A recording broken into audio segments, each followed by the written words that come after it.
क्या आपको पता है 40% से ज़्यादा प्राइवेट इक्विटी और इंस्टीट्यूशनल डील्स इस सेक्टर में हो रही है। और ये सेक्टर एक मल्टी डिकेड इन्वेस्टमेंट अपॉर्चुनिटी की तरह अपने आप को पोस्ट कर रहा है।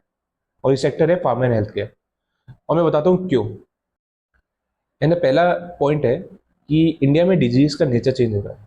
1990 में 39% of death are due to non communicable disease. Right now this number is 70%। यानी अब पेशेंट्स को ज़्यादा समय तक हॉस्पिटल में रहना पड़ता है, ज़्यादा ट्रीटमेंट लगता है, ज़्यादा मेडिसिन लगती है और लंबे समय तक लगती है। यानी अब नंबर ऑफ पेशेंट्स तो बढ़ ही रहे, साथ ही साथ हर पेशेंट की लाइफ टाइम वैल्यू भी बढ़ रही है। सेकंड पॉइंट है कि इंडिया में लोग बाग प्रीमियम हेल्थ केयर की तरफ मूव कर रहे हैं। यानी पेशेंट्स अब प्राइवेट हॉस्पिटल्स में जा रहे हैं, ब्रांडेड जेनरिक्स दवाइयाँ ले रहे हैं और बहुत सारी प्रीमियम सर्विसेज की तरफ मूव कर रहे हैं। और इसका अंडरलाइन कारण है कि हेल्थ कवरेज इंडिया में बढ़ रहा है।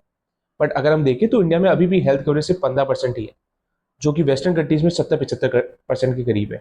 यानी there is a long way to go. And this means that there will be more demand in the future as the health coverage increases. तीसरा पॉइंट है कि इंडिया में सिर्फ इंडियंस का इलाज नहीं होता, फॉरेन से भी बहुत लोग इंडिया में इलाज कराने आते हैं।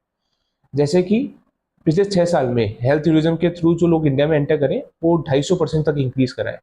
क्योंकि वेस्टर्न कंट्रीज के मुकाबले इंडिया में 70 से 75% तक इलाज सस्ता होता है। और चौथा पॉइंट ये है कि इंडिया की पॉपुलेशन बहुत जल्दी एज कर रही है।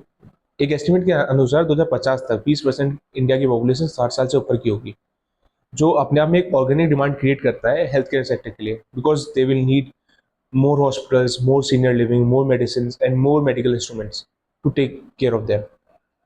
And fifth point is that there will be a big technological disruption in the industry.